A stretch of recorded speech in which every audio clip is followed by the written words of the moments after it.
ആദ്യമായാണ് വേദിയിലെത്തി മൈം കാണുന്നത്. മകൻ പറഞ്ഞു കേട്ട വർണ്ണങ്ങളിലേക്ക് നടത്തം.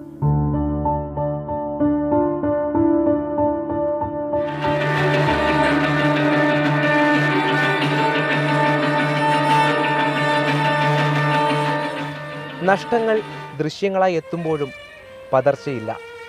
കലയാണെന്ന് മകൻ പറഞ്ഞിട്ടുണ്ട്.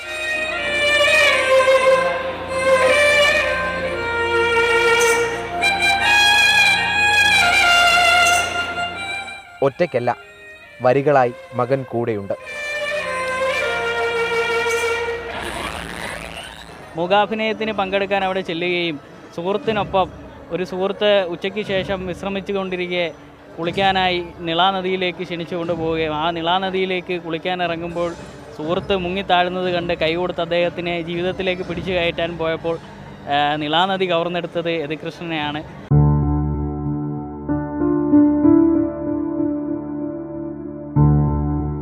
അവന് വേണ്ടിയിട്ട് കരുതി വെച്ചതുപോലെ എനിക്കിപ്പോൾ തോന്നണം. കാരണം വെച്ചാൽ നിളയുടെ ചൂഷണത്തിനെ പറ്റിയായിരുന്നു മോൻ്റെ തീമ്. അപ്പം അതിൽ തന്നെയാണ് അവൻ പോയത്. 16 വർഷം കഴിഞ്ഞു. അപ്പം ഈ ഒരു ഇത്രയും വർഷമായിട്ടും അവനെ ഓർക്കുകയും ഈ പറഞ്ഞ പോലെ യദുകൃഷ്ണ സ്മൃതി എന്ന് പറഞ്ഞിട്ടുള്ള ഒരു സ്റ്റേജ് സജ്ജീകരിച്ചതിലൊക്കെ ഒരുപാട് നന്ദിയുണ്ട്. യദുവിൻ്റെ അമ്മ ഇവിടെ അതാണ് മേൽവിലാസം. ശബ്ദമില്ലാതെ ഭാവങ്ങൾ, അമ്മയുടെ ഓർമ്മകൾ പോലെ. ഞാൻ അവിടെ ഇരുന്നെങ്കിലും എൻ്റെ മനസ്സ് മുഴുവനും അതിൽ ഓരോ കുട്ടി എൻ്റെ മോൻ്റെ മുഖമായിട്ട് എനിക്ക് തോന്നിയത്. ഞാൻ പഠിച്ചതും ഇവിടെയാണ്.